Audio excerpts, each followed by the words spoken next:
There are certain places that might be considered haunted.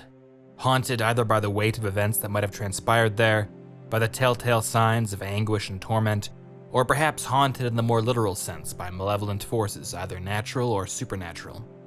Now, the Templin Institute has yet to successfully develop the means to measure just how much a place is haunted.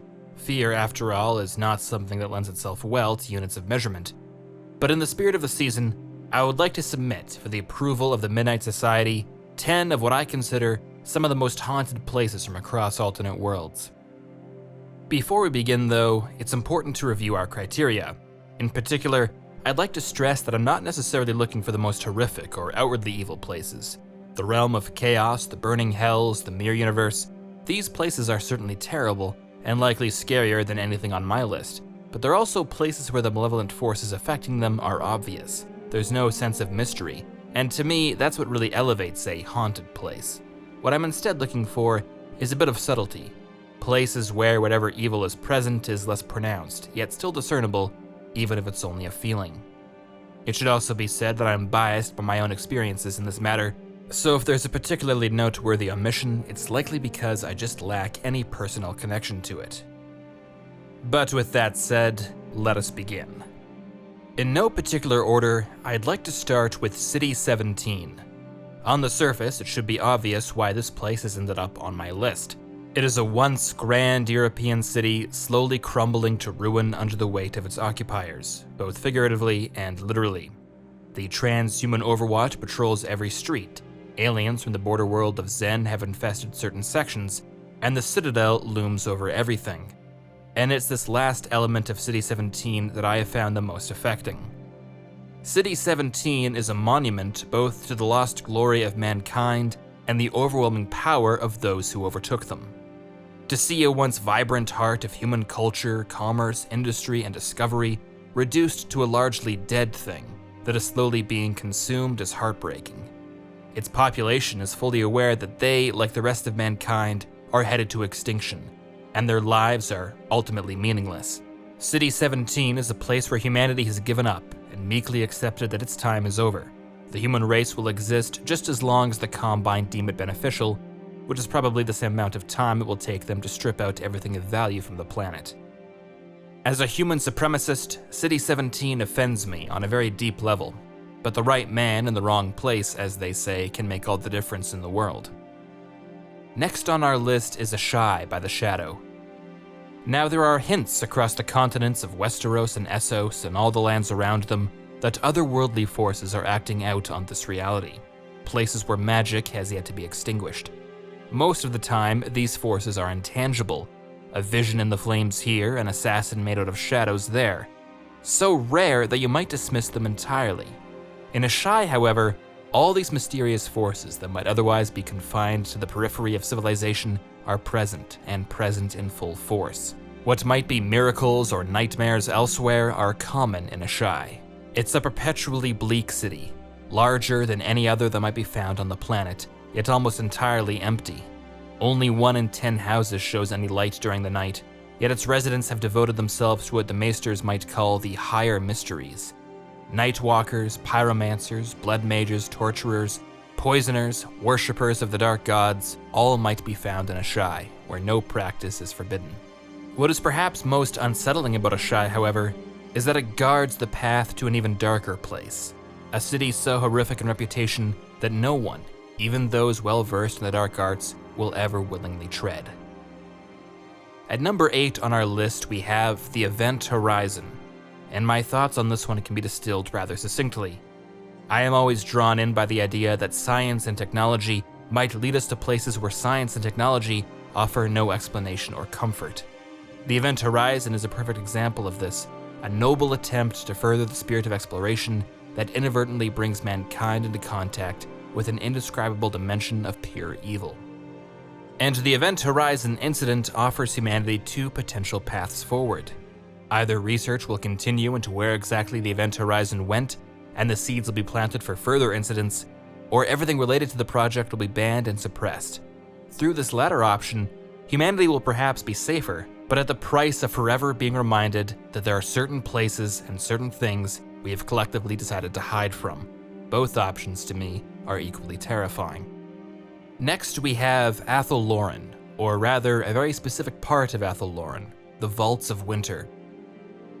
Now, for those familiar with this particular world, my choice might seem rather strange. The Chaos Wastes, Sylvania, the Darklands, Lustria, the Land of the Dead. There is seemingly no shortage of haunted places, so why the Vaults of Winter? Well, it comes back to the fear of the unknown.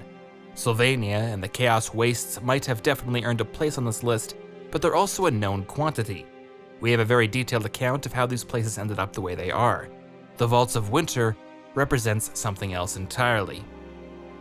Now, Atholloran as a whole has always been a world apart from the lands around it, a forest in which it is said there are no safe paths for anyone other than the Wood Elves. Yet there are also places even they will not tread, and the Vaults of Winter are first among them. As part of an ancient pact between the elves and the forest, no one is allowed to enter, though why this is exactly has been lost to time, if it was ever known at all. Certain accounts state that the vaults are connected to the Sinan Tor, ageless waystones thought to predate the elves, the gods, and might be in fact be the echoes of a previous world. Within the vaults is supposedly an eternal winter, and caves filled with many-hued crystals that glimmer with desires, memories, and fears. A guardian lies at its heart, so great and terrible that even demons might be imprisoned there. Whatever the truth, the Wood Elves are known to take in guests, treat them to a great feast, and then leave them insensate with indolence at the entrance to the vault. Why? Well, that's the mystery that placed the Vaults of Winter on this list. At number 6, we have Derry, Maine, and I must admit this might contradict my previous assertion that I prefer places with a bit of mystery to them. The explanation of how Derry has become what it is now, if not entirely complete, is pretty well documented. A trans-dimensional evil lay dormant beneath what would become Derry for millennia, and it has corrupted the town since its founding, preying on fear and tragedy. I think what makes Derry stand out then is that perhaps more than any other place on this list, I have a sense of what it's like to live and grow up there.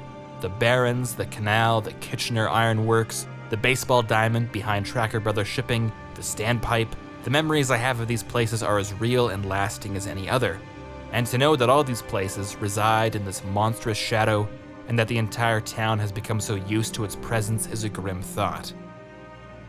Next we have Berlin, specifically the version of the city that was built following the Nazi victory made possible by Wilhelm Death's Head Strasse. Like Derry, there is no real mystery here, but I think there is something particularly disturbing in seeing the plans of the Nazis come to fruition so boldly. It is a city meant to evoke an overwhelming feeling of triumph and victory, and yet we know that Berlin in this timeline was in fact built on the graves of millions, and no amount of parades and flying banners will ever be able to erase that.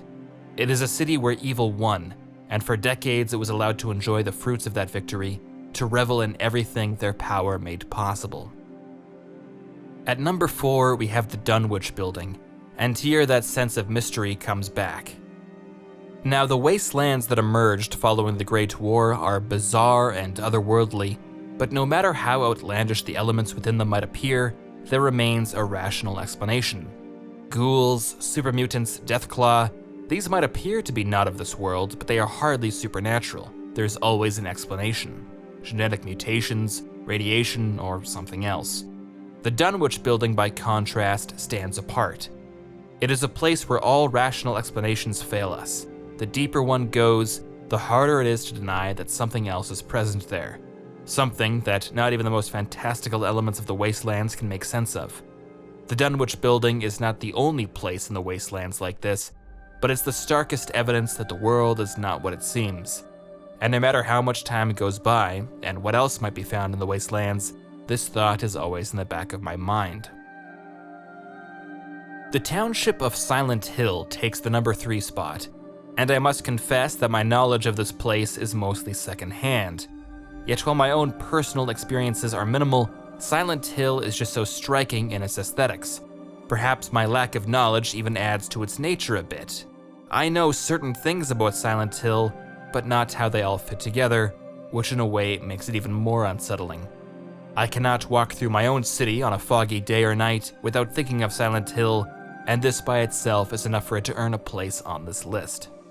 At number 2, we have the dimension known as the Upside Down, a strange reflection of our own world in which humanity has disappeared and nightmarish creatures have taken root in their absence. Now, it's possible, and perhaps likely, that we will someday receive a full explanation of what the Upside Down actually is, but I hope not. The questions and theories raised by this dimension are likely going to be much more fulfilling than whatever answers we ultimately get. My initial theory was that the Upside Down was a parallel dimension, a world identical to our own, but was at some time beset by otherworldly forces to which human civilization had no defense.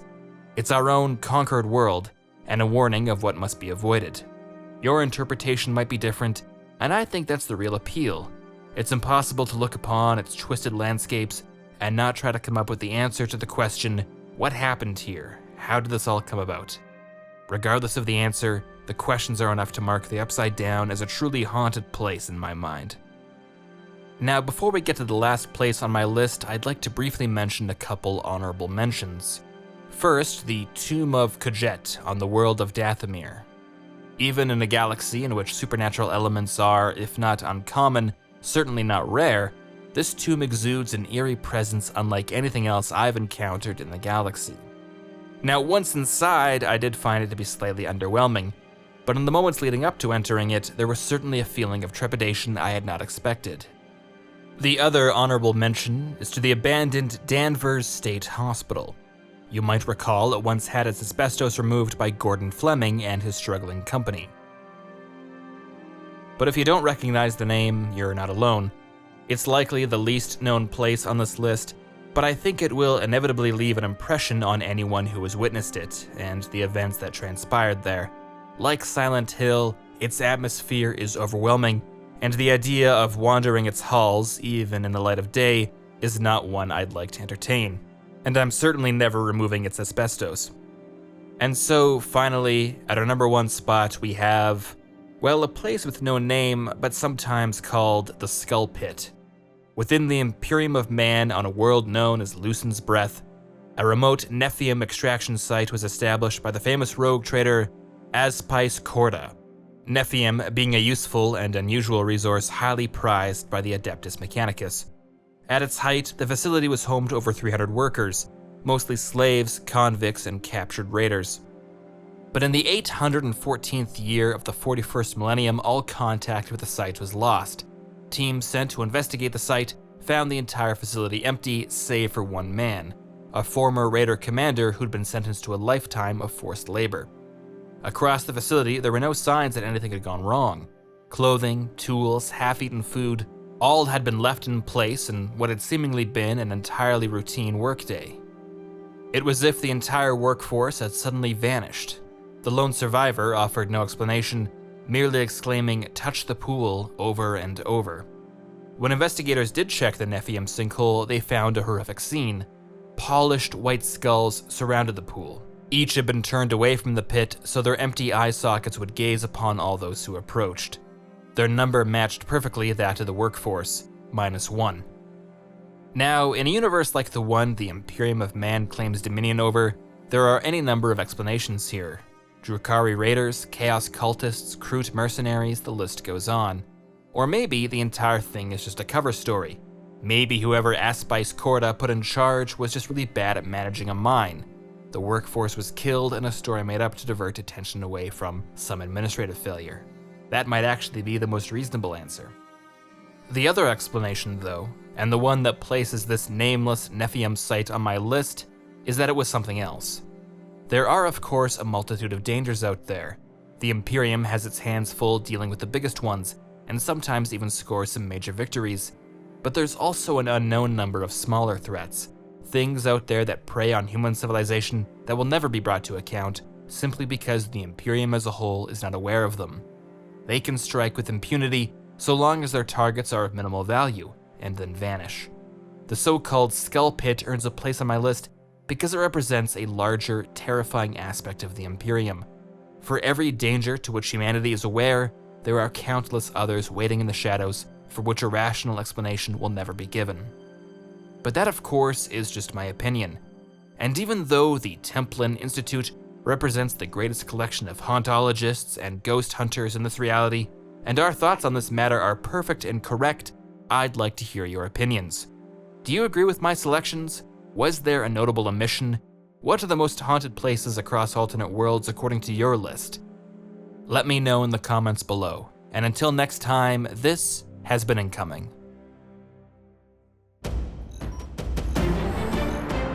In Incoming, the Templin Institute discusses the theories and ideas found across alternate worlds. If you've enjoyed this video and would like to join the Templin Institute, consider pledging to our Patreon page. Along with increased security access, you'll be able to vote in polls to determine future topics, get custom wallpaper every week, and receive some other exclusive rewards.